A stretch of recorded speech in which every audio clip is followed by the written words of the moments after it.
नमस्कार दोस्तों, इस वीडियो में 67th बीपीएससी 2021 के लिए प्रैक्टिस सेट डिस्कस करेंगे। ये प्रैक्टिस सेट नंबर फर्स्ट है और मार्केट का देखिए सबसे नया बुक है। और किसका बुक है तो एडुटेरिया प्रकाशन का बुक है। ठीक है, ये प्रैक्टिस सेट नंबर आपका फर्स्ट है। और कितने क्वेश्चन होंगे तो 150 क्वेश्चन इसमें होंगे। आप लोग 150 क्वेश्चन में से कितने क्वेश्चन सही कर पाते हैं आप सभी लोग कमेंट बॉक्स में ज़रूर लिखिएगा। और देखिए इस वीडियो में जो है अपना हम थोड़ा जो बोलने का रफ्तार है थोड़ा धीमा रखेंगे और उसके बाद आप लोग इस वीडियो को पूरा देख लीजिएगा। तो अगले वीडियो में कमेंट करके बताइएगा कि वीडियो का रफ्तार इतना ही रहे या तो फिर इससे थोड़ा तेज़ कर दिया जाए। ठीक है, क्योंकि आपको हम सोल्व करने का थोड़ा सा टाइम देंगे ताकि आप लोग अपने कॉपी पर जो है आंसर को लिख सकें। तो हम चाहेंगे कि आप लोग कॉपी पेन लेके बैठिएगा। ठीक है, तो आइए देखते हैं पहला क्वेश्चन।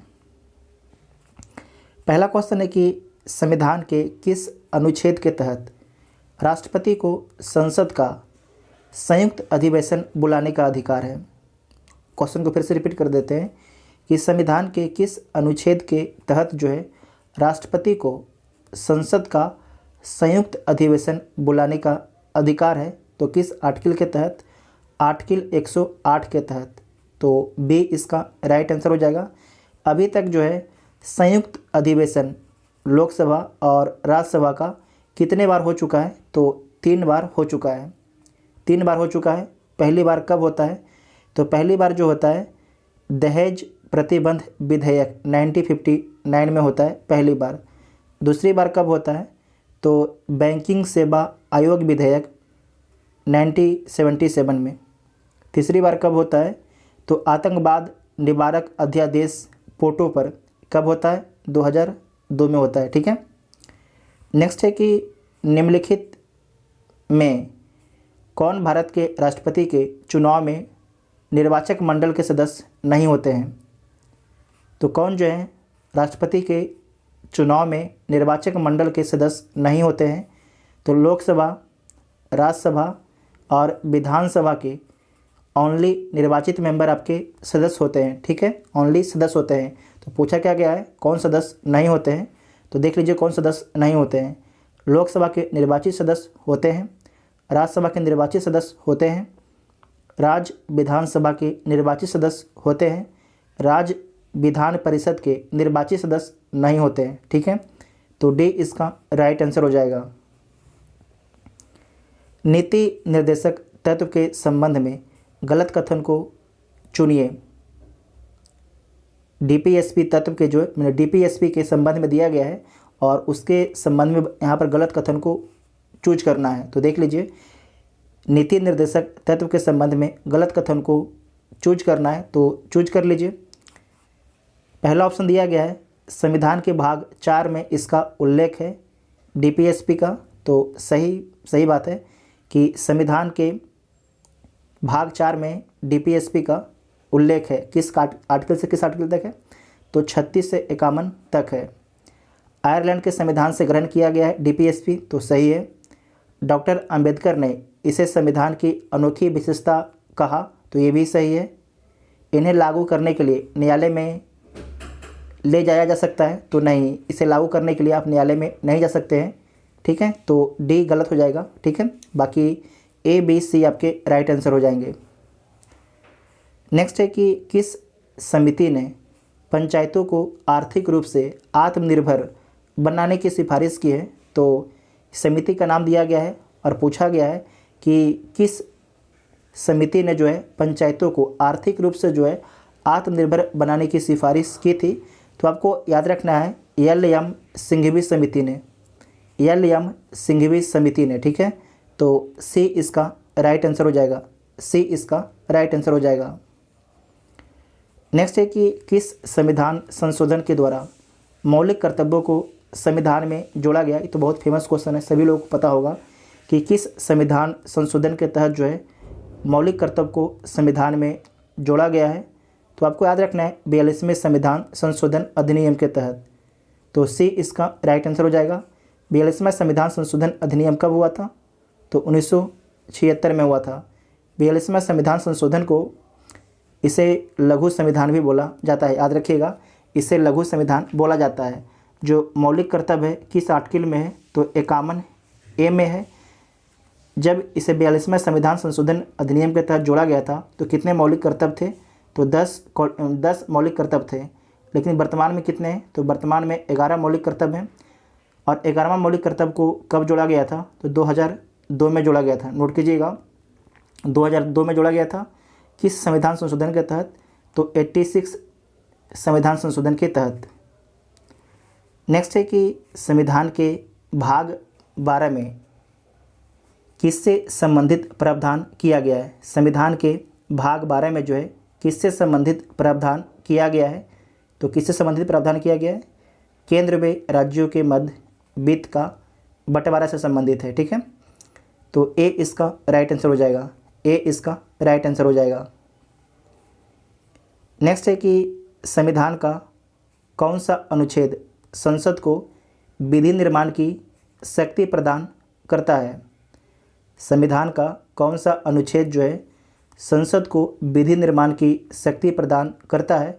तो अनुच्छेद 253, अनुच्छेद 253। ठीक है, तो डी इसका राइट आंसर हो जाएगा। ज़्यादा तो हम स्पीड तो नहीं है और ज़्यादा ना तो हम स्लो हैं। ठीक है, तो अगर आप लोग को अगर स्पीड भी लग रहा है तो आप लोग कमेंट करके बताइएगा, अगर स्लो भी लग रहा है तो कमेंट करके बताइएगा। जो अभी तक टेलीग्राम ग्रुप ज्वाइन नहीं किए, टेलीग्राम ग्रुप ज्वाइन कर लीजिएगा, जिसका लिंक आपको डिस्क्रिप्शन में दिया गया है। नेक्स्ट क्वेश्चन है कि केशवानंद भारती बना केरल राज्यवाद 1973 में दिए गए किस निर्णय को सर्वोच्च न्यायालय के सबसे महत्वपूर्ण निर्णयों में से एक माना जाता है? तो आप सभी लोगों ने केशवानंद भारती केस के बारे में बहुत डिटेल से पढ़ा होगा, तो इसका उत्तर आप लोग बताइए कि केशवानंद भारती बना केरल राज्यवाद में दिए गए किस निर्णय को सर्वोच्च न्यायालय के सबसे महत्वपूर्ण निर्णयों में से एक माना जाता है? तो आपको याद रखना है बेसिक स्ट्रक्चर। ठीक है, आधारभूत संरचना का सिद्धांत दिया गया था केशवानंद भारती केस में 1973 में सुप्रीम कोर्ट के द्वारा दिया गया था। ठीक है, बेसिक स्ट्रक्चर का सिद्धांत दिया गया था, तो सी इसका राइट आंसर हो जाएगा। संविधान की आधारभूत संरचना का सिद्धांत दिया गया था। नेक्स्ट है कि संविधान के भाग 17 में संघ के शासकीय प्रयोजनों के लिए प्रयोग होने वाले अंकों का वर्णन है, यह निम्नलिखित में से है। तो क्या है? तो इसे देख लीजिए। तो आपको याद रखना है भारतीय अंकों का अंतर्राष्ट्रीय रूप है। क्या है? भारतीय अंकों का अंतर्राष्ट्रीय रूप है, तो सी इसका राइट आंसर हो जाएगा। नेक्स्ट है कि 1966 ईस्वी में गठित प्रशासनिक सुधार आयोग के अध्यक्ष थे, तो कौन थे? 1966 ईस्वी में जो है गठित प्रशासनिक सुधार आयोग के अध्यक्ष कौन थे? तो मोरारजी देसाई थे, मोरारजी देसाई। तो डी इसका राइट आंसर हो जाएगा। और आपको याद रखना है कि दूसरा प्रशासनिक सुधार आयोग जिसके अध्यक्ष कौन थे इसे नोट कर लीजिएगा, पूछा जाता है। तो कौन थे? बीरप्पा मोइली। ठीक है, बीरप्पा मोइली। और दूसरा प्रशासनिक सुधार आयोग की गठन कब किया गया था? तो 2005 में। कब किया गया था? 2005 में। और पहला 1966 में, और उसके अध्यक्ष थे मोरारजी देसाई। दोनों याद रखिएगा, पूछा जाता है। नेक्स्ट है कि राज्यपाल के संबंध में गलत कथन को चुनिए। राज्यपाल के संबंध में जो है गलत कथन को चुनना है, तो पहले आप ऑप्शन को पढ़ लीजिए। वेतन राज्य की संचित निधि से दिया जाता है, वेतन राज्य की संचित निधि से दिया जाता है, तो ये तो सही हो गया। वेतन भारत की संचित निधि से दिया जाता है, तो गलत हो गया। पेंशन जो है राज्य की संचित निधि से दिया जाता है, पेंशन जो है राज्य की संचित निधि से दिया जाता है राज्यपाल को, तो आपको याद रखना है ये गलत है। पेंशन जो है भारत की संचित निधि से दिया जाता है, भारत की संचित निधि से दिया जाता है। ठीक है, तो इसमें गलत कौन कौन हो जाएगा? तो 2 और 3 गलत हो जाएंगे, 2 और 3 आपके गलत हो जाएंगे। वेतन जो है राज्य की संचित निधि से दिया जाता है, जबकि ध्यान रखना है जो पेंशन है भारत की संचित निधि से दिया जाता है राज्यपाल को। तो इसमें गलत कौन कौन है, 2 और 3, तो सी इसका राइट आंसर हो जाएगा। ठीक है। नेक्स्ट क्वेश्चन है कि आर्थिक आधार पर आरक्षण को किस संविधान संशोधन द्वारा स्वीकार किया गया। तो आर्थिक आधार पर आरक्षण को जो है किस संविधान संशोधन के द्वारा स्वीकार किया गया, तो 103वें संविधान संशोधन के तहत स्वीकार किया गया। और कब स्वीकार किया गया, तो 2019 में। ठीक है। तो आपसे पूछा जा सकता है कि 103वां संविधान संशोधन है ये कब होता है, तो 2019 में होता है। और इसमें क्या लिखा गया है, तो जो उच्च वर्ग के गरीब लोग हैं उनको सरकारी नौकरी और शिक्षा के क्षेत्र में जो है 10% आपके आरक्षण प्रदान किया गया है 103वें संविधान संशोधन के तहत। ठीक है। 101वें संविधान संशोधन के तहत क्या लिखा गया है, तो जीएसटी के बारे में दिया गया है। और जीएसटी कब आता है, 2016 में। ठीक है। उसके बाद है 102वां संविधान संशोधन अधिनियम। इसके तहत आपको याद रखना है जो ओबीसी है उसे संवैधानिक मान्यता दिया गया है। 104वां संविधान संशोधन, इसमें क्या है, तो लोकसभा और विधानसभा में जो है एससी और एसटी के जो सीट है उनके सीट को जो है अगले 10 वर्षों के लिए बढ़ा दिया गया, मतलब 2030 तक आपके बढ़ा दिया गया है। साथ में आपको याद रखना है कि लोकसभा और विधानसभा में जो आंग्ल भारतीय समुदाय के सदस्य मनोनीत होते थे उन्हें समाप्त कर दिया गया है। इतना आपको याद रखना है, यहाँ से एक क्वेश्चन पूछा जा सकता है आपसे। नेक्स्ट है कि किस शासक को उसके सिक्के पर बिना लिए हुए अंकित किया गया है। तो आपको याद रखना है समुद्रगुप्त को। किसे, समुद्रगुप्त को। तो ए इसका राइट आंसर हो जाएगा। नेक्स्ट है कि वैदिक काल में आजीवन अविवाहित रहने वाली कन्याओं को निम्नलिखित में से क्या कहा जाता था। तो आपको याद रखना है उन्हें जो है अमाजू बोला जाता था। क्या बोला जाता था, उन्हें अमाजू बोला जाता था। तो बी इसका राइट आंसर हो जाएगा। नेक्स्ट है कि ताम्र पसानिक स्थलों में अनाज का सबसे बड़ा साक्ष्य किस स्थल से प्राप्त हुआ है। तो ताम्र पसानिक स्थलों में जो है अनाज का सबसे बड़ा जो साक्ष्य प्राप्त हुआ है नबदा टोली से। ठीक है, नबदा टोली से। तो सी इसका राइट आंसर हो जाएगा। आप सभी लोग कमेंट करके बताइएगा जो नाबदा टोली है किस राज्य में अवस्थित है। नाबदा टोली किस राज्य में अवस्थित है वर्तमान में। ठीक है। नेक्स्ट है कि 14वीं सदी पूर्व का बोगाज कोई अभिलेख कहाँ से प्राप्त हुआ है। तो आपको याद रखना है ये कहाँ से प्राप्त होता है, तो एशिया माइनर से प्राप्त होता है। कहाँ से, एशिया माइनर क्षेत्र से प्राप्त होता है। ये क्षेत्र वर्तमान में कहाँ पर है, तो तुर्की में। कहाँ पर, तुर्की में। तो ए इसका राइट आंसर हो जाएगा। ठीक है, ए इसका राइट आंसर हो जाएगा। नेक्स्ट है कि निम्नलिखित में से किस शासक ने संपूर्ण श्रीलंका पर विजय प्राप्त की।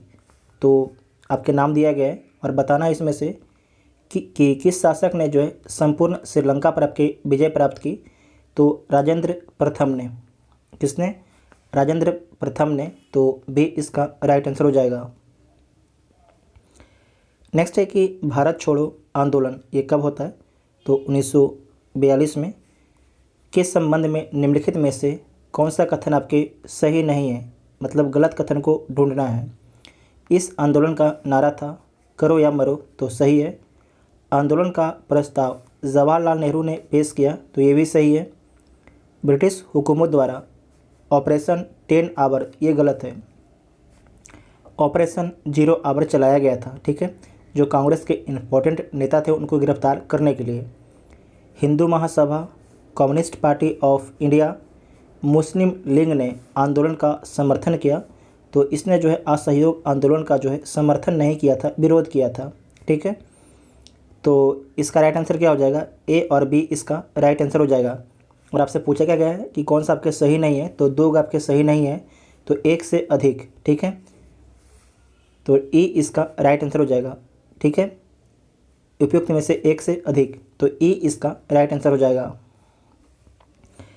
नेक्स्ट है कि न्याय दर्शन के प्रवर्तक निम्नलिखित में से कौन है।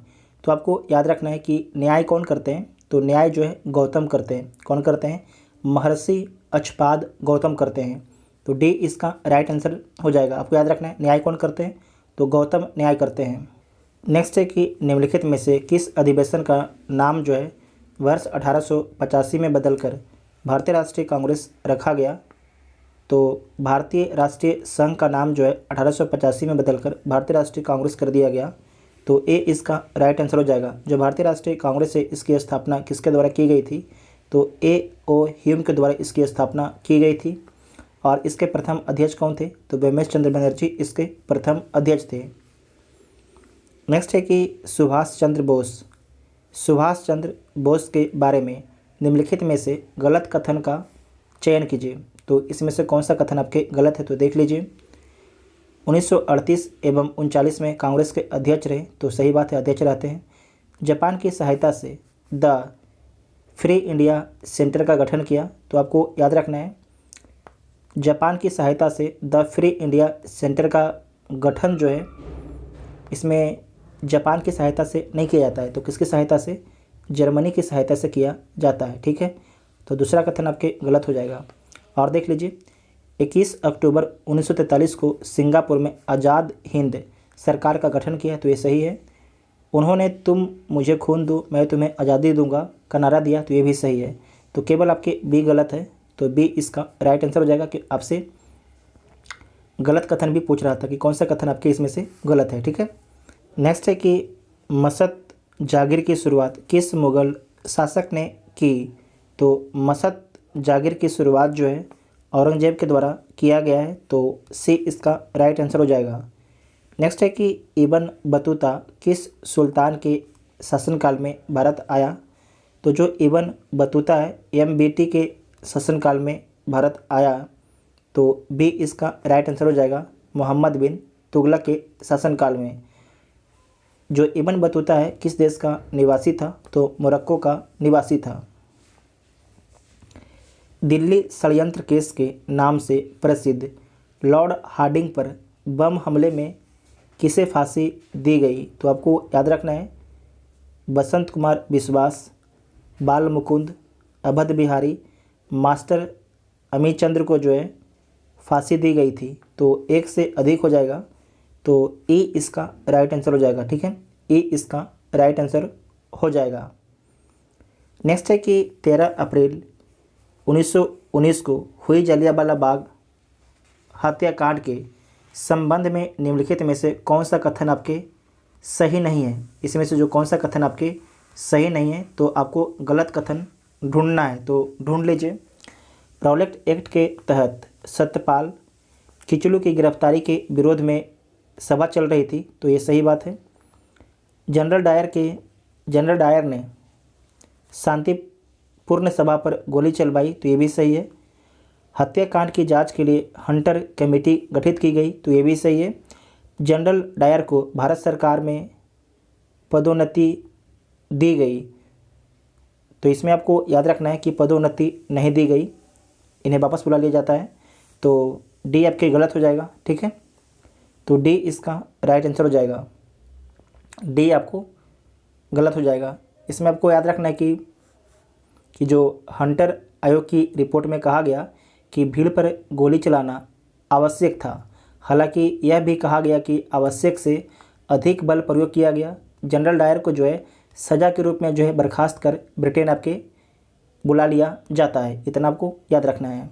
नेक्स्ट है कि किस प्रसिद्ध नेता ने विभाजन को कांग्रेस का विश्वासघात बताते हुए कहा कि खुदाई खिदमत गारों को भेड़ियों के आगे फेंका जा रहा है? ये किसका कथन है? तो खान अब्दुल गफ़ार खान का कथन है, तो ए इसका राइट आंसर हो जाएगा।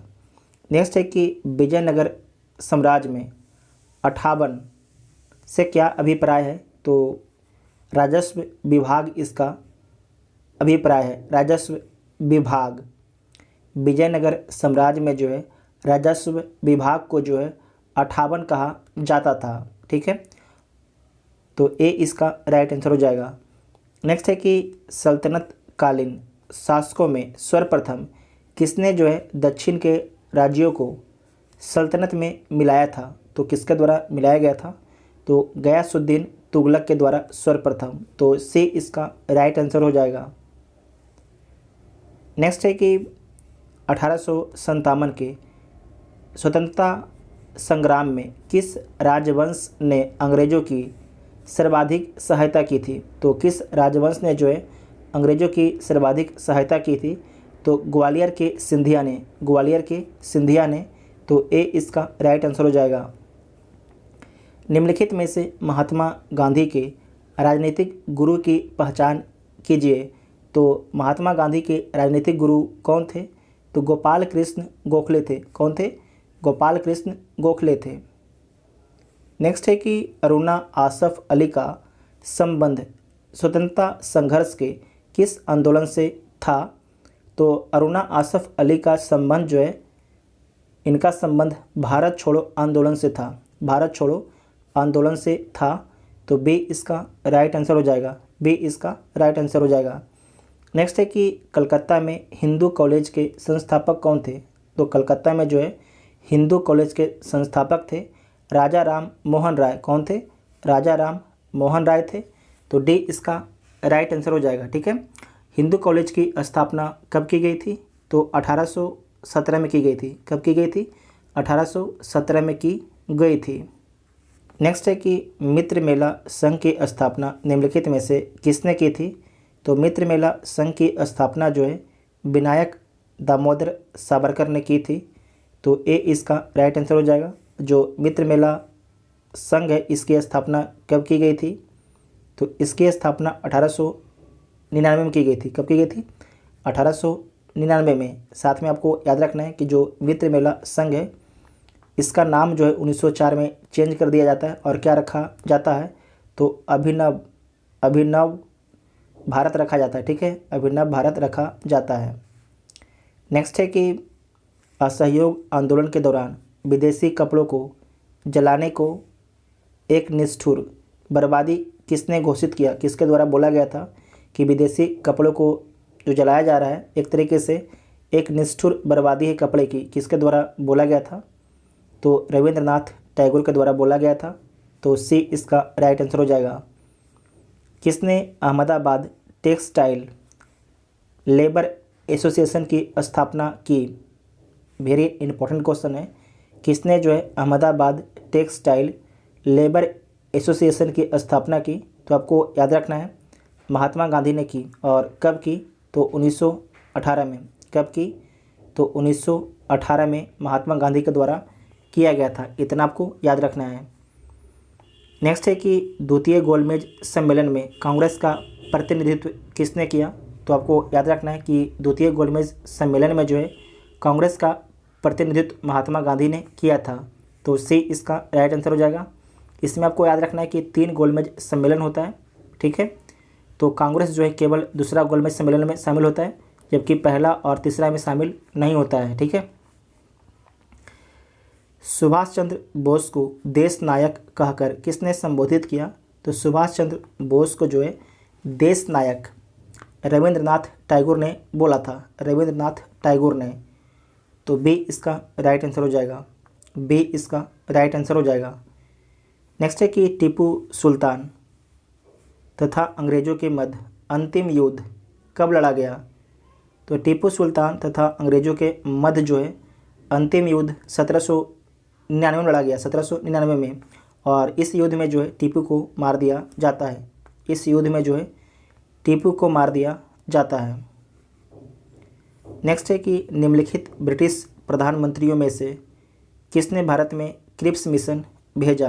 तो आपके 4 प्रधानमंत्री का नाम दिया गया है और इसमें से बताना है कि निम्नलिखित ब्रिटिश प्रधानमंत्री जो प्रधानमंत्री हैं इन 4 प्रधानमंत्रियों में से किसने जो है भारत में क्रिप्स मिशन को भेजा था? तो आपको याद रखना है जो क्रिप्स मिशन को भेजा था उनका नाम था विंस्टन चर्चिल। क्या नाम था?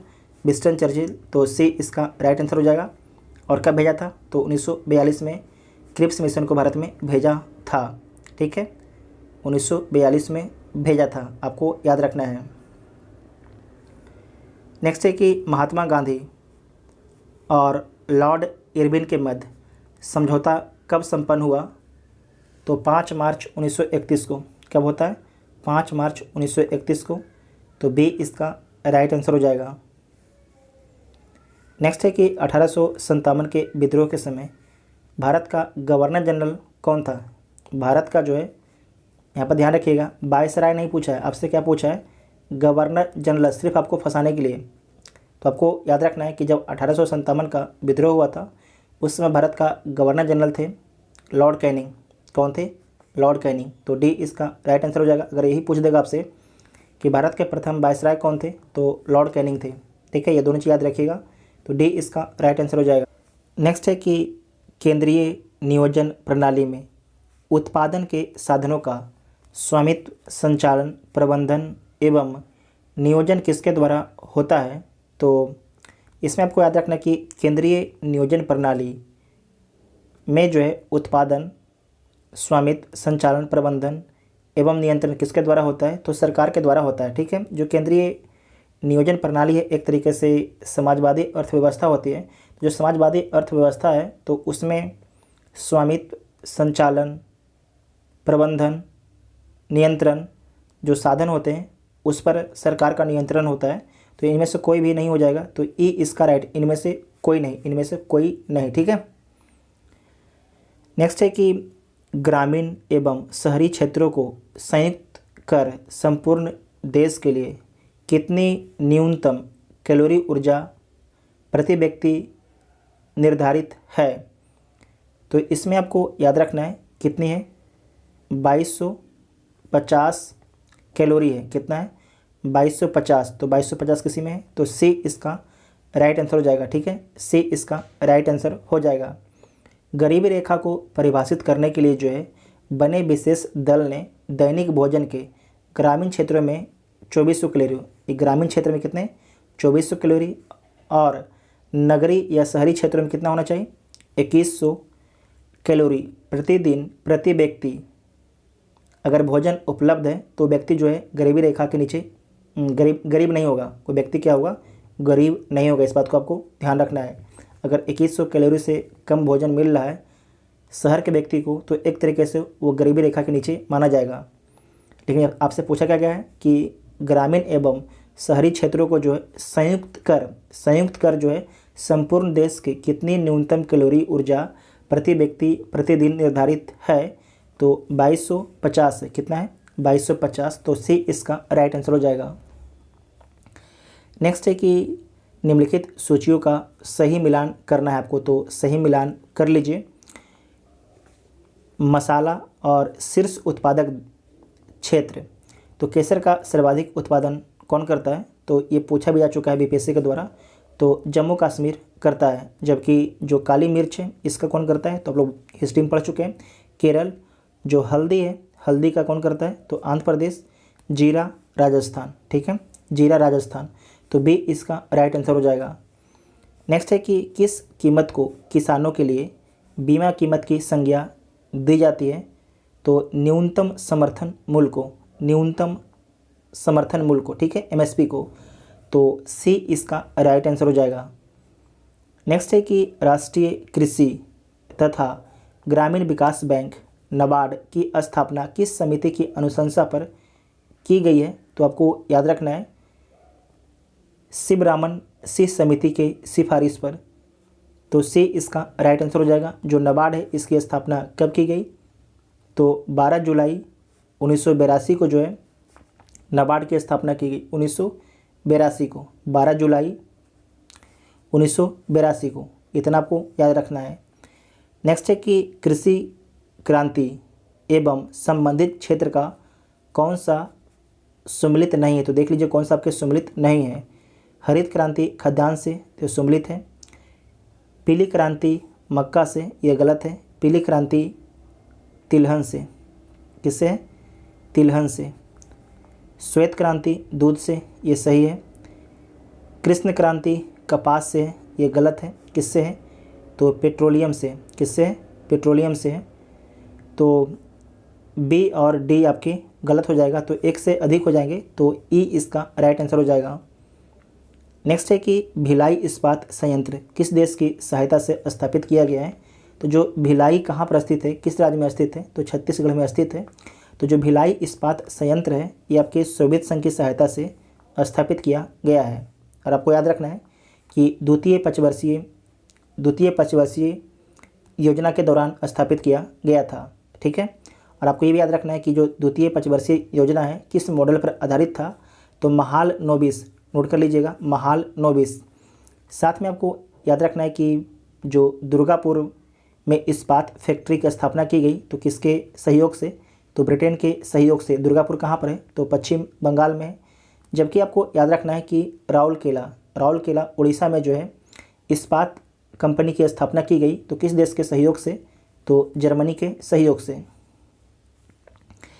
नेक्स्ट है कि निम्नलिखित में से मुद्रा का निकट प्रतिस्थापन सन्निकट मुद्रा कौन है, तो शेयर भी है, बॉन्ड भी है, सरकारी प्रतिभूतियाँ भी हैं, ऋण पत्र भी हैं, तो सारे हैं, तो ए इसका राइट आंसर हो जाएगा।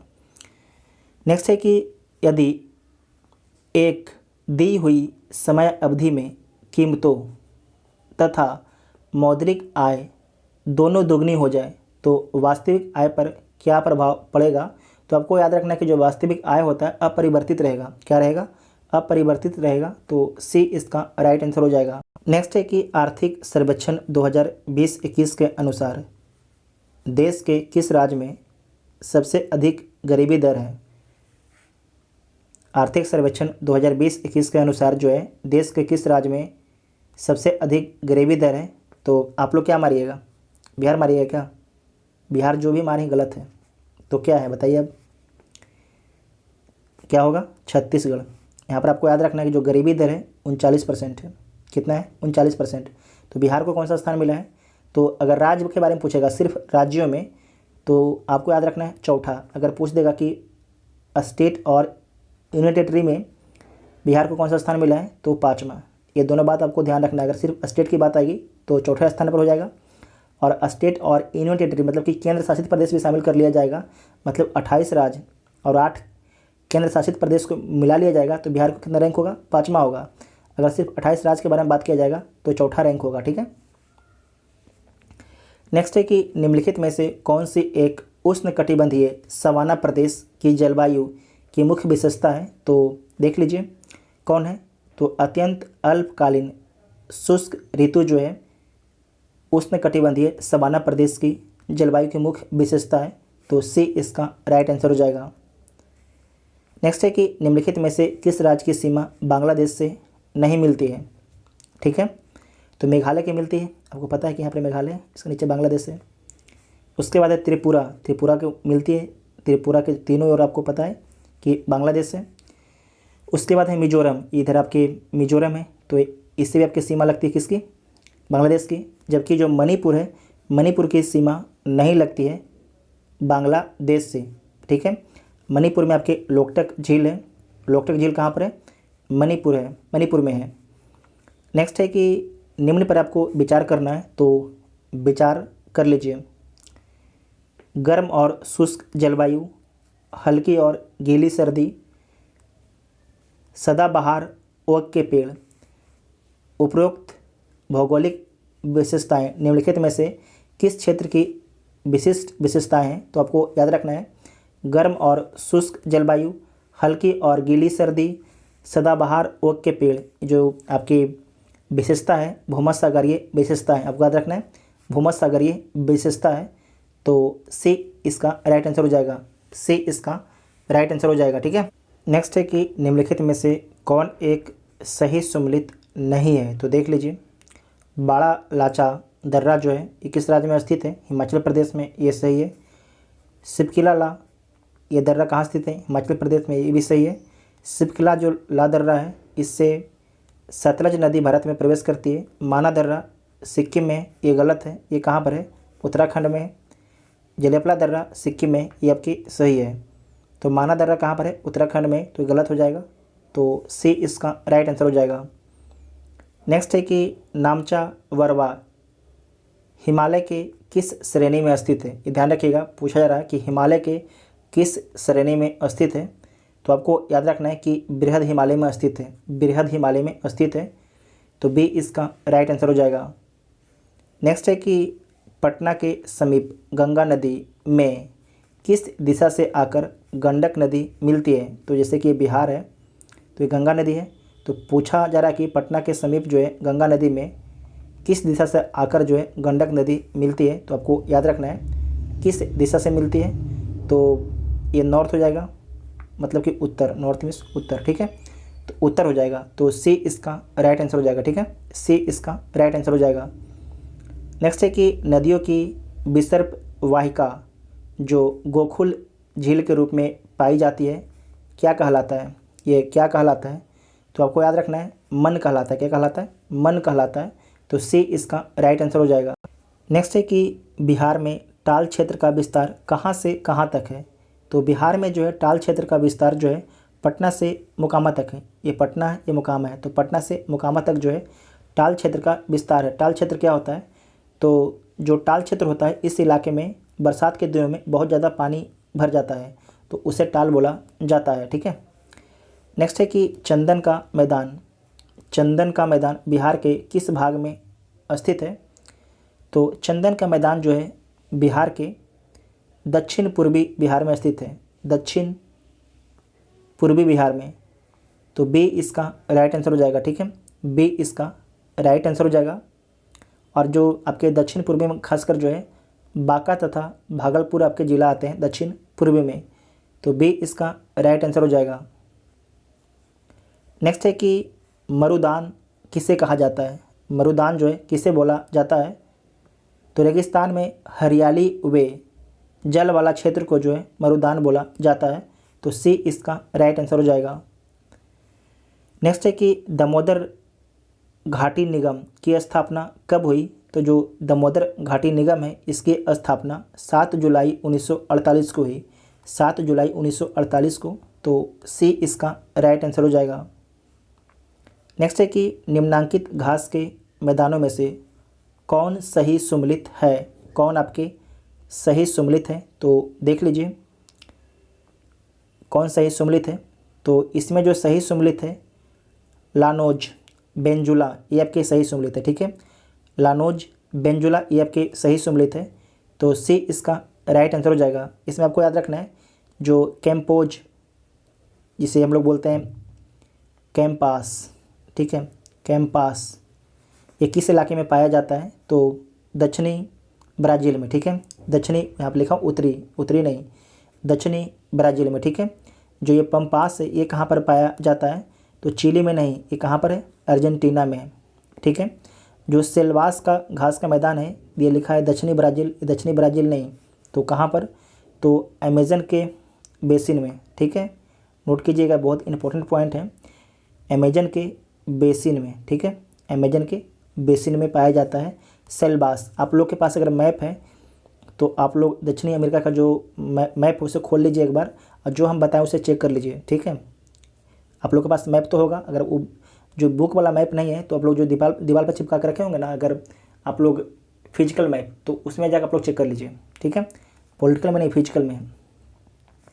नेक्स्ट है कि हेलसिंकी किस यूरोपीय देश की राजधानी है, तो बहुत फेमस है और बार बार एग्जाम में पूछा जाता है। तो जो हेलसिंकी है किसकी राजधानी है, तो फिनलैंड की, किसकी, फिनलैंड की। तो बी इसका राइट आंसर हो जाएगा। नेक्स्ट है कि निम्न में से कौन आपकी ठंडी जलधारा नहीं है, क्या पूछा गया, ठंडी जलधारा नहीं है, तो केनारीज लिखा गया है, लेकिन कहीं कहीं पर आप देखिएगा तो केनारी भी लिखा रहेगा, ठीक है। तो ये ठंडी जलधारा है, तो सही बात है। हम्बोल्ट, जो हम्बोल्ट है ये भी आपकी ठंडी जलधारा है। उसके बाद है ओयासिवो, ये भी ठंडी जलधारा है। जबकि अंगुलहास ये आपकी गर्म जलधारा है, ठीक है, ये गर्म जलधारा है। तो डी इसका राइट आंसर हो जाएगा, डी इसका राइट आंसर हो जाएगा, ठीक है।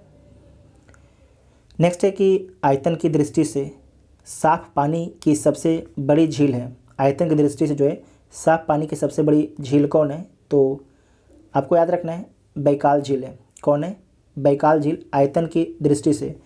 तो ए इसका राइट आंसर हो जाएगा। और बैकाल झील जो है किस देश में स्थित है, तो रूस में स्थित है।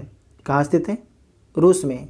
अगर आपसे पूछ दिया जाएगा कि सतह क्षेत्रफल की दृष्टि से जो है सबसे बड़ा झील कौन है, तो हो जाएगा सुपीरियल झील। कौन हो जाएगा, सुपीरियल झील। और जो सुपीरियल झील कहाँ पर स्थित है, तो यूएसए और कनाडा की सीमा पर, ठीक है, यूएसए और कनाडा की सीमा पर स्थित है। ये दोनों आपको याद रखना है। और आपको याद रखना है कि साफ पानी का जो है सबसे बड़ी झील है, सतह क्षेत्रफल की दृष्टि से, आपको याद रखना है।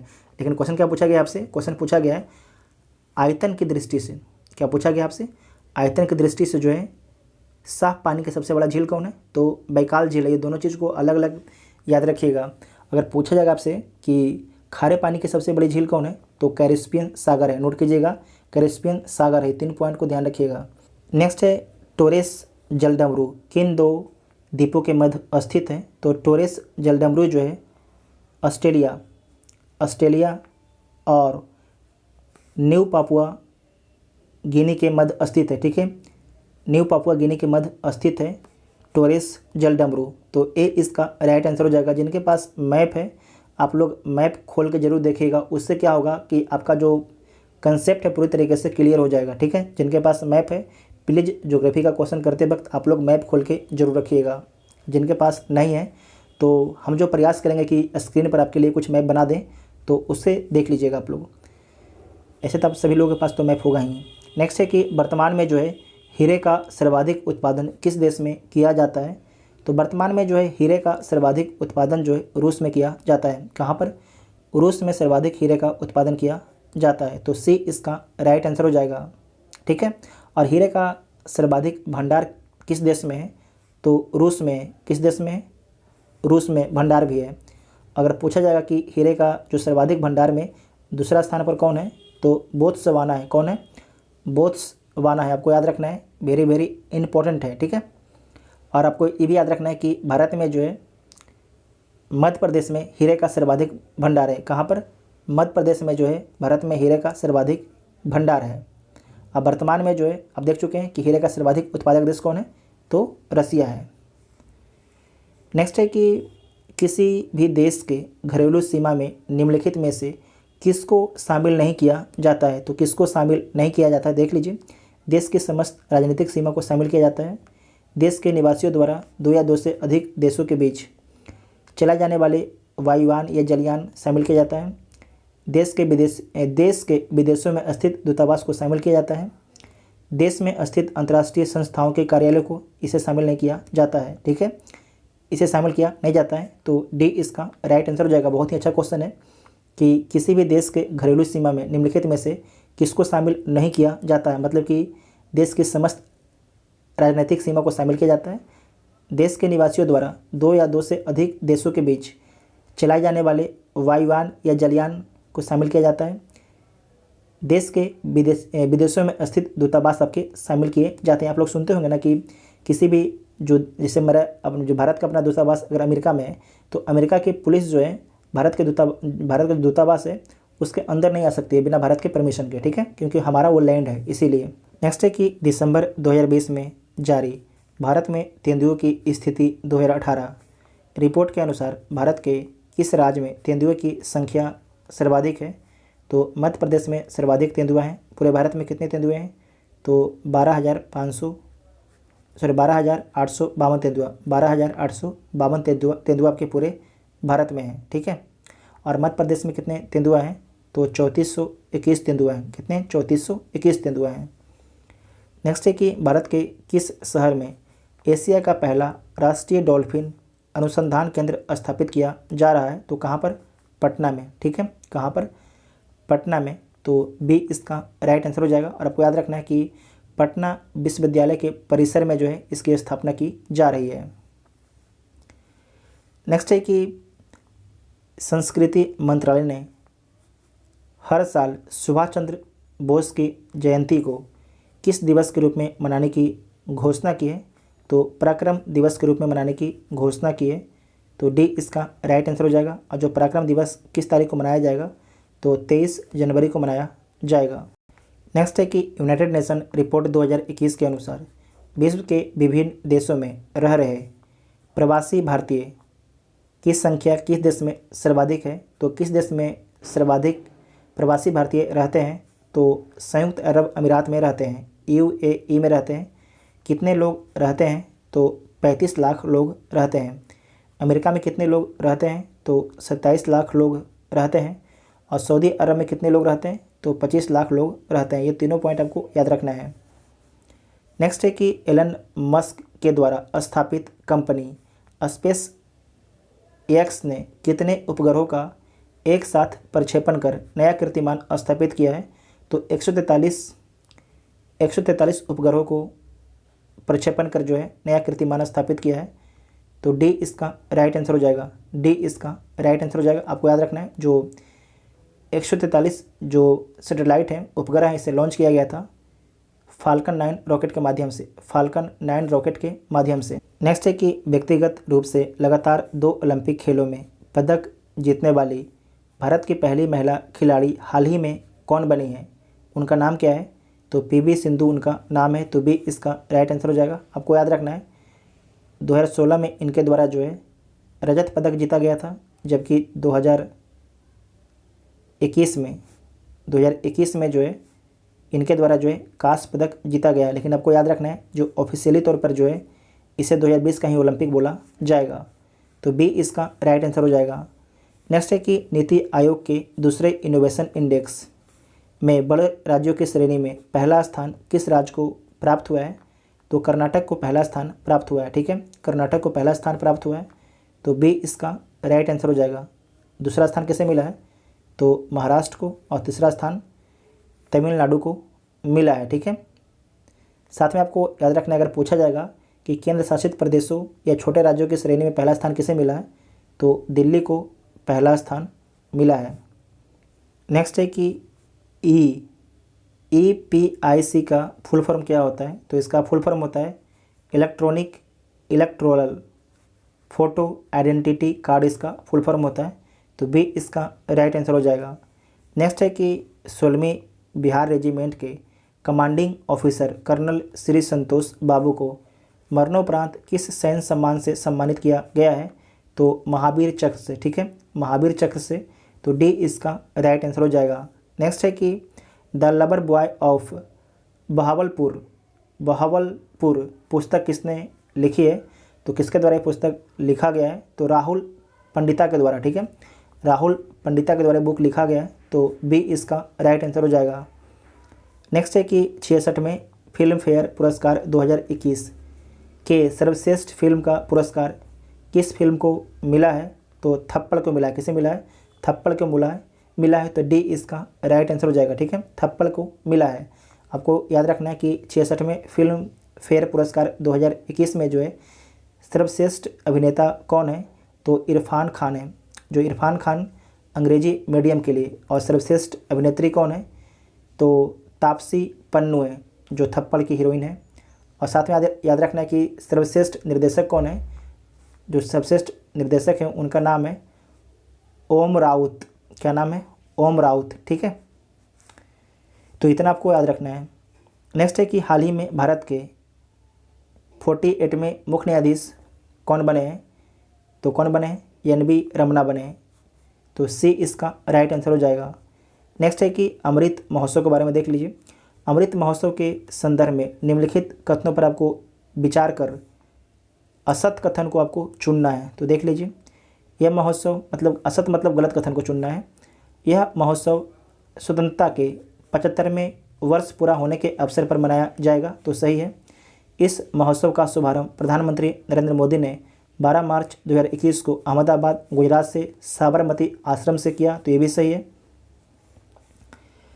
देश के 6 स्थानों जम्मू, इम्फाल, पटना, भुवनेश्वर, पुणे, बेंगलुरु में वर्चुअल प्रदर्शनी का आयोजन किया गया। ये भी सही है। इस महोत्सव के आयोजन के लिए प्रधानमंत्री की अध्यक्षता में एक व्यापक समिति का गठन किया गया, जिसमें देश के 259 हस्तियों को शामिल किया गया। तो ये भी सही है। तो सारे के सारे ऑप्शन इसका आपके सही है। तो एक से अधिक सही हो जाएगा। ठीक है, उपरोक्त में से एक से अधिक। तो ई इसका राइट आंसर हो जाएगा। नेक्स्ट है कि Stockholm International Peace Research Institute SIPRI द्वारा जारी वर्ष 2021 वार्षिक रिपोर्ट के अनुसार हथियारों की खरीद आयात के मामले में विश्व में भारत को कौन सा स्थान मिला है? तो विश्व में जो है भारत को दूसरा स्थान मिला है। पहला स्थान किसे मिला है? तो पहला स्थान सऊदी अरब को मिला है। ठीक है, पहला स्थान जो है किसे मिला है?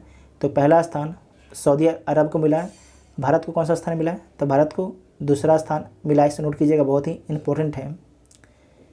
नेक्स्ट है कि भारत के प्रधानमंत्री नरेंद्र मोदी और स्वीडन के प्रधानमंत्री के बीच 5 मार्च 2021 को आभासी शिखर वार्ता संपन्न हुई, तो स्वीडन के प्रधानमंत्री कौन है? तो आपको याद रखना है जो स्वीडन के प्रधानमंत्री कौन है, उनका नाम क्या है?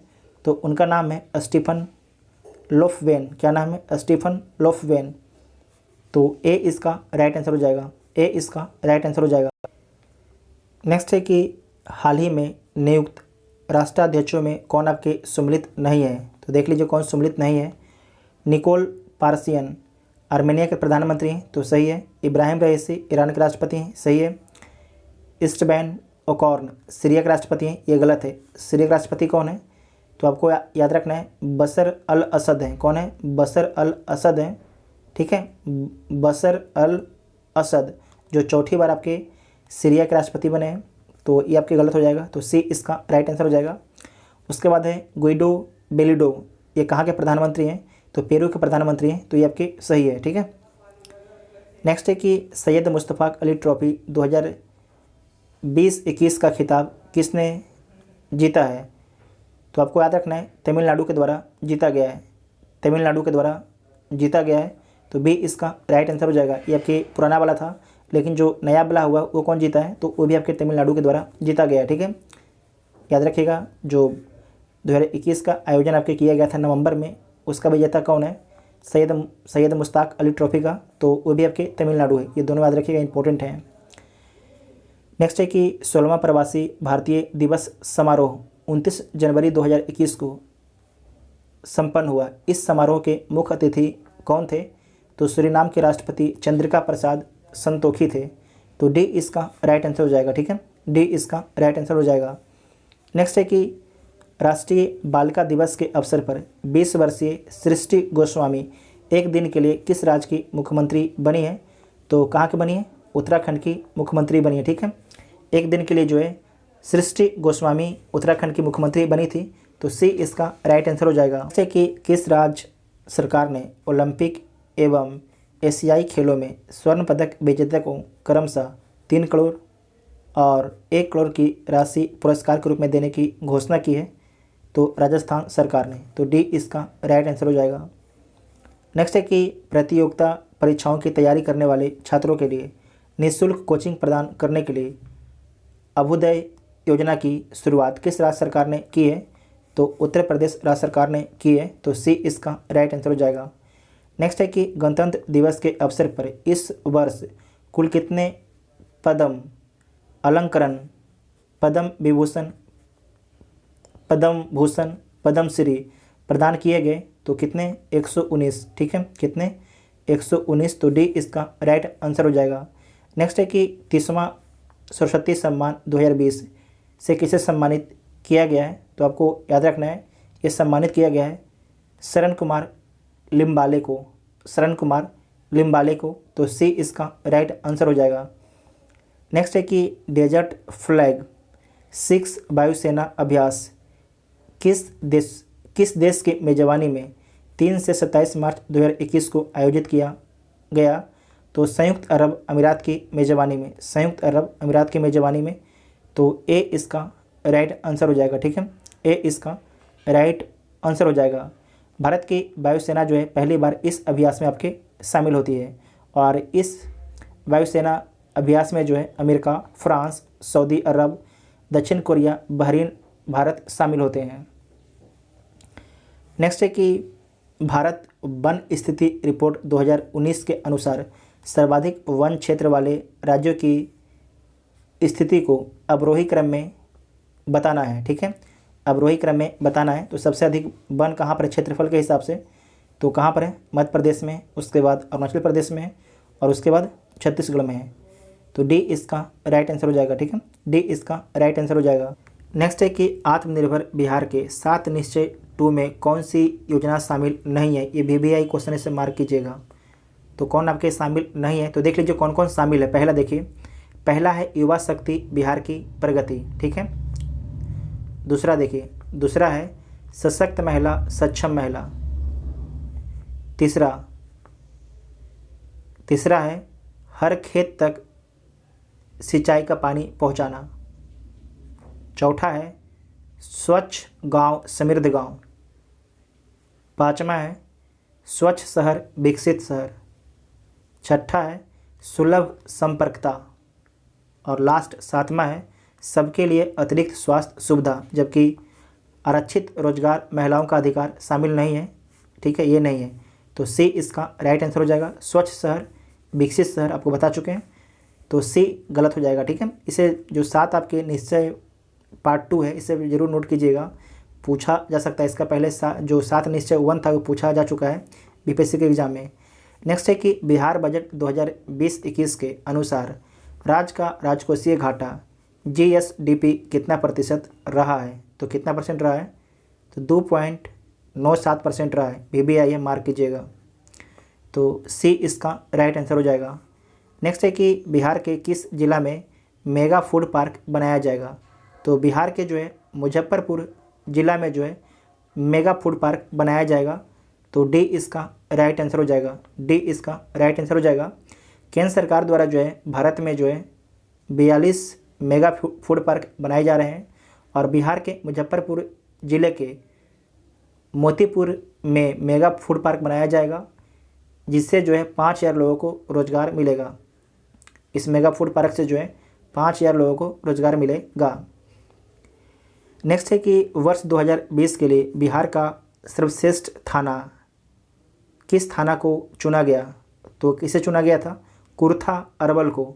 तो डी इसका राइट आंसर हो जाएगा। जो बिहार स्पेशल अपना सीरीज चल रहा है, उसी सीरीज से सारे क्वेश्चन है। ठीक है, जो अपना बिहार का स्पेशल सीरीज चल रहा है, तो जो नहीं देख रहे हैं उस सीरीज को फॉलो करना शुरू कर दीजिए, तो आपको बिहार का क्वेश्चन उस सीरीज से बाहर नहीं छूटेगा।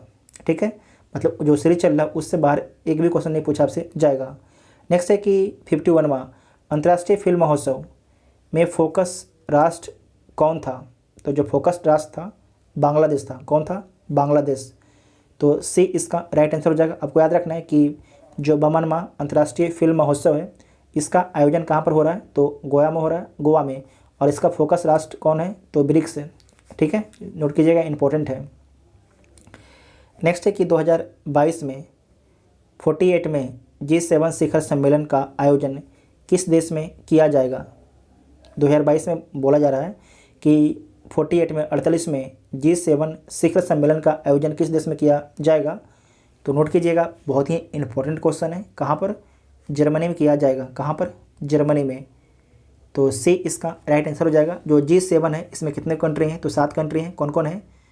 तो कनाडा है।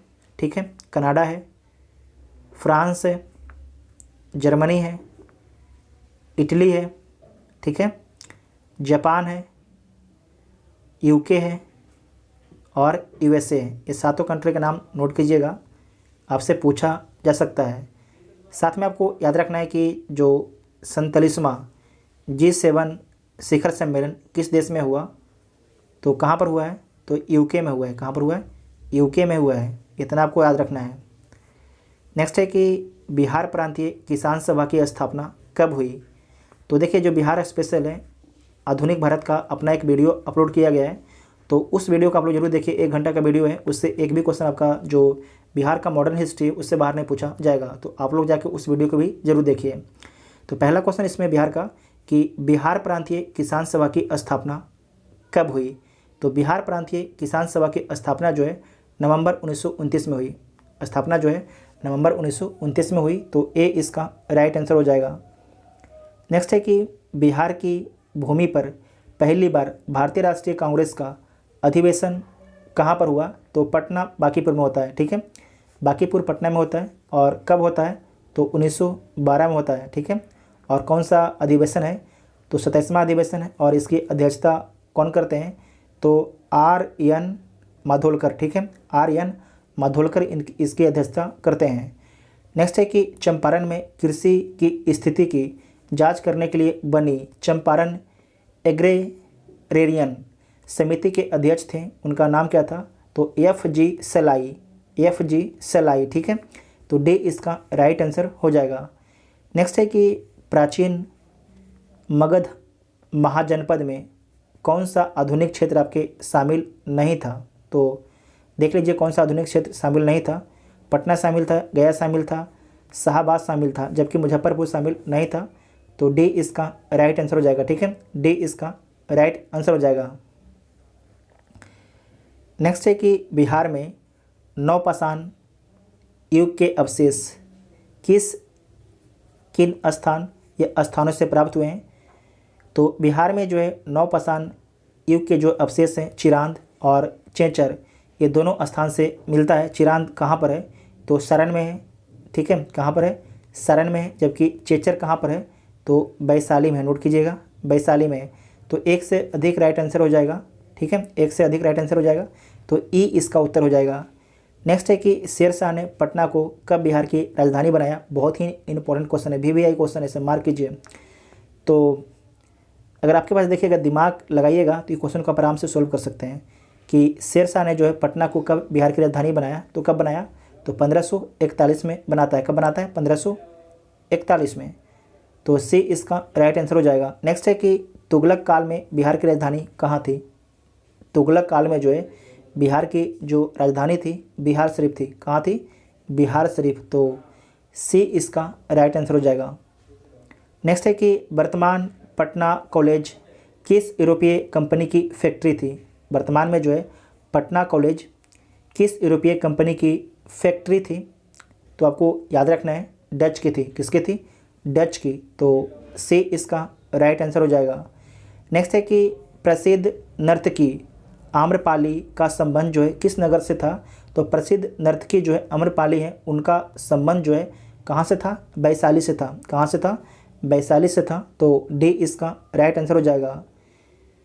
नेक्स्ट है कि किस प्राचीन ग्रंथ में पहली बार जो है वर्तमान बिहार के भौगोलिक क्षेत्र की चर्चा मिलती है। तो किस में मिलती है, तो आपको याद रखना है शतपथ ब्राह्मण में मिलती है। किसमें मिलती है, शतपथ ब्राह्मण में जो है बिहार के भौगोलिक क्षेत्र की पहली बार चर्चा मिलती है। तो ए इसका राइट आंसर हो जाएगा। नेक्स्ट है कि जब प्रकाश एक से दूसरे माध्यम में प्रवेश करती है तो उसके तरंग दैर्घ्य पर क्या प्रभाव पड़ता है। तो आपको याद रखना है जो उसका तरंग दैर्घ्य होता है वो परिवर्तित हो जाता है। क्या होता है, उसका जो तरंग दैर्घ्य होता है परिवर्तित हो जाता है। तो ए इसका राइट आंसर हो जाएगा। नेक्स्ट है कि दिए गए विकल्पों में से कौन सा आपके मिलान जो है सही नहीं है। जो कौन सा आपके विकल्प है उसका मिलान सही नहीं किया गया है। तो देख लीजिए इसमें से सबसे पहले देखिए जो मैनोमीटर है इससे क्या मापा जाता है, तो गैसों का दाब मापा जाता है। पैरोमीटर इससे क्या मापा जाता है, तो उच्च तापमान मापा जाता है। उसके बाद ऑडियोमीटर इससे क्या मापा जाता है, तो ध्वनि की तीव्रता मापा जाता है। उसके बाद हाइग्रोमीटर इससे क्या मापा जाता है, तो सापेक्ष आर्द्रता मापा जाता है। तो सारे के सारे आपके सम्मिलित हैं, तो कोई भी आपके इसमें सम्मिलित नहीं है। जो पूछा गया कि कौन सम्मिलित नहीं है, तो इसमें से सारे सारे सम्मिलित हैं। तो इसका राइट आंसर क्या हो जाएगा, उपरोक्त में से कोई नहीं। ठीक है, उपरोक्त में से कोई नहीं। तो ई इसका राइट आंसर हो जाएगा क्योंकि सारे के सारे आपके सम्मिलित हैं। नेक्स्ट है कि एसआई पद्धति में कितने मूल मात्रकों को स्वीकार किया गया है। तो एसआई पद्धति में जो है 7 मूल मात्रकों को स्वीकार किया गया है। तो बी इसका राइट आंसर हो जाएगा। ठीक है, बी इसका राइट आंसर हो जाएगा। नेक्स्ट है कि निम्नलिखित में से पदार्थ के अम्लीय या क्षारीय होने का प्राकृतिक सूचक है। निम्नलिखित में से जो है पदार्थ के अम्लीय या क्षारीय होने का प्राकृतिक सूचक क्या होता है। तो देख लीजिए इसमें लिटमस होता है, हल्दी होता है, वनीला ये भी होता है, लौंग भी होता है। तो डी इसका राइट आंसर हो जाएगा। ठीक है, डी इसका राइट आंसर हो जाएगा। नेक्स्ट है कि फाइबर ऑप्टिकल्स किस सिद्धांत पर काम करता है। तो जो फाइबर ऑप्टिकल्स होता है संपूर्ण आंतरिक परिवर्तन पर काम करता है। ध्यान रखिएगा जो जो ऑप्टिकल्स होते हैं संपूर्ण आंतरिक परिवर्तन पर काम करते हैं, संपूर्ण आंतरिक परिवर्तन। ठीक है, तो सी इसका राइट आंसर हो जाएगा। सी इसका राइट आंसर हो जाएगा। नेक्स्ट है कि बर्तनों को चमकीला बनाने के लिए उपयोग में लाया जाने वाला पदार्थ निम्नलिखित में से कौन है। तो किस पदार्थ का उपयोग करके जो है बर्तन को चमकीला बनाया जाता है, तो जिंक ऑक्साइड का प्रयोग करके। ठीक है, जिंक ऑक्साइड का प्रयोग करके। तो बी इसका राइट आंसर हो जाएगा। नेक्स्ट है कि मेढक के संबंध में निम्नलिखित में से कौन सा कथन आपके असत्य है। किसके संबंध में, मेढक के संबंध में जो है इसमें से कौन सा कथन आपके गलत है। तो इसे एक बार आप लोग सारे ऑप्शन को पढ़ लीजिए। ठीक है, त्वचा से सांस लेता है मेढक, जो मेढक होता है त्वचा से सांस लेता है, तो सही बात है। उसका जो है शीत रक्त प्रणाली है, तो ये भी सही है। कायांतरण में आंत बड़ी हो जाती है, तो ये आपके गलत है। ये उभयचर वर्ग के अंतर्गत आते हैं, तो आपके ये सही है। तो इसमें गलत कौन है, तो सी वाला आपके गलत हो जाएगा, सी वाला आपके गलत हो जाता है। आपको इसमें याद रखना है कि मेढक के जो है कायांतरण में आंत छोटी हो जाती है, बड़ी नहीं, क्या हो जाती है, आंत जो है छोटी हो जाती है। तो सी इसका राइट आंसर हो जाएगा, क्योंकि सी गलत है। नेक्स्ट है कि निम्न में से कौन सी रसायन जो है मच्छर भगाने वाली दवाओं में सक्रिय रूप से पाई जाती है। वेरी वेरी इंपॉर्टेंट है।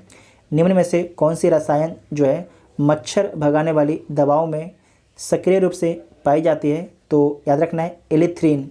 क्या पाई जाती है, एलिथ्रीन पाई जाती है, तो बी इसका राइट आंसर हो जाएगा। नेक्स्ट है कि एक कार्बन क्रेडिट का मान कितना होता है, एक कार्बन क्रेडिट का मान कितना होता है, तो 1000 किलोग्राम कार्बन डाइऑक्साइड होता है। ठीक है, तो सी इसका राइट आंसर हो जाएगा, सी इसका राइट आंसर हो जाएगा।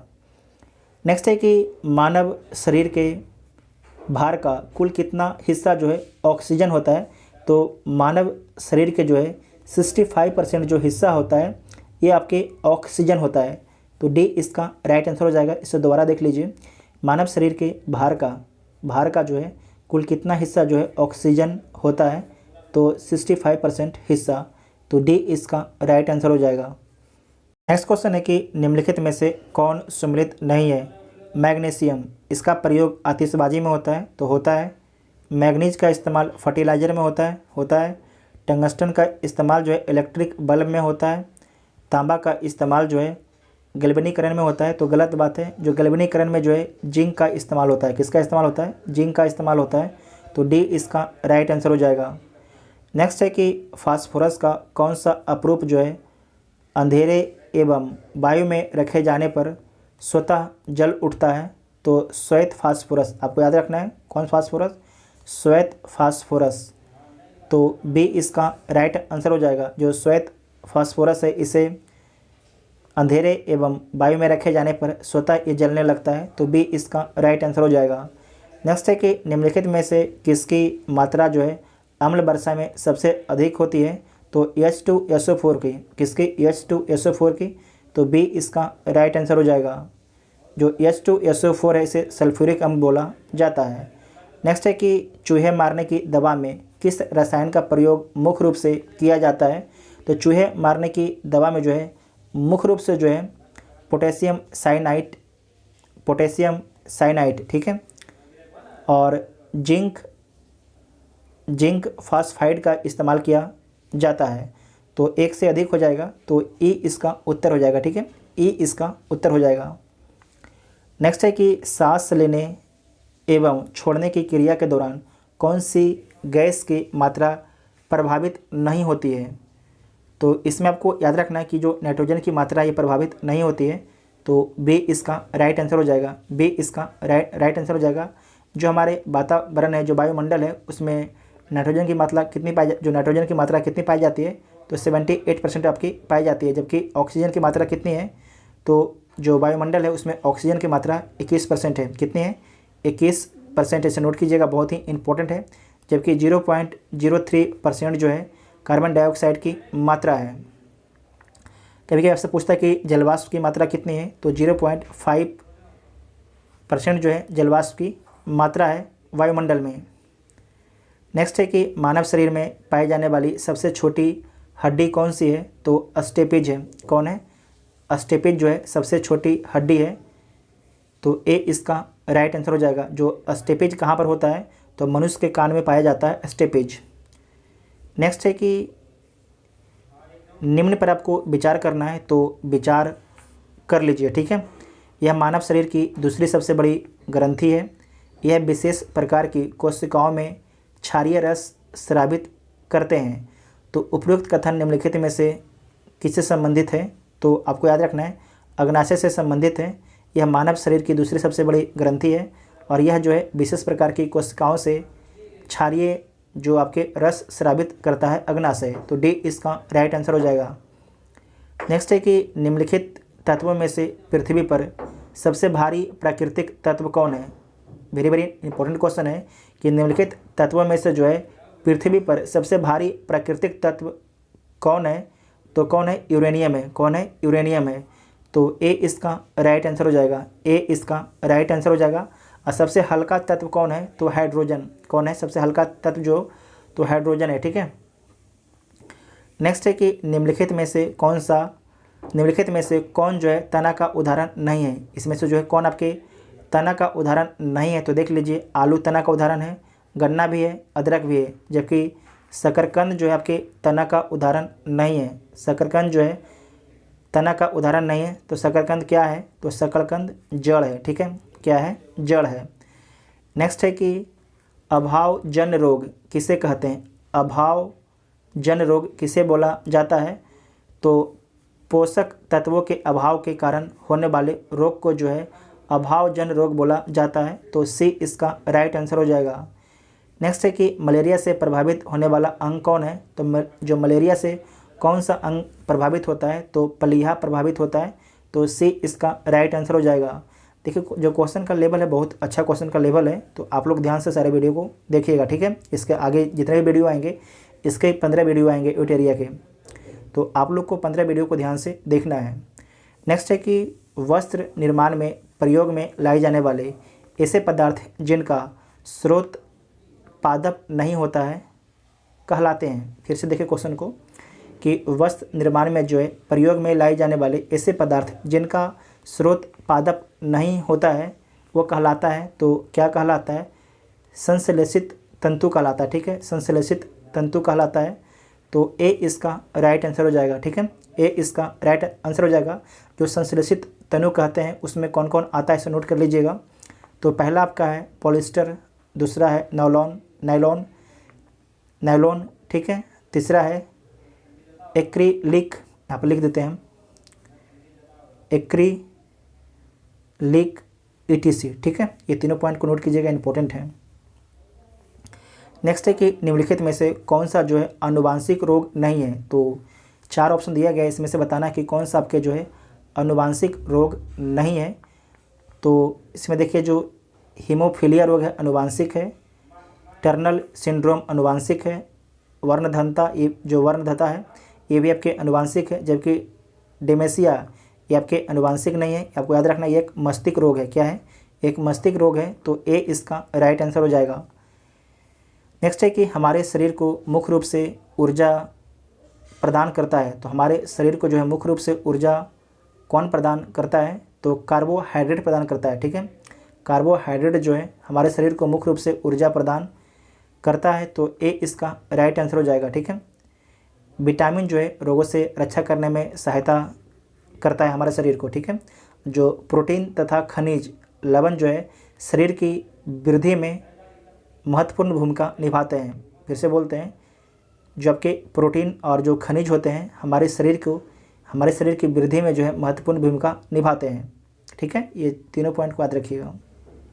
नेक्स्ट है कि कैंसर के उपचार के लिए किस रेडियोधर्मी समस्थानिक का उपयोग किया जाता है?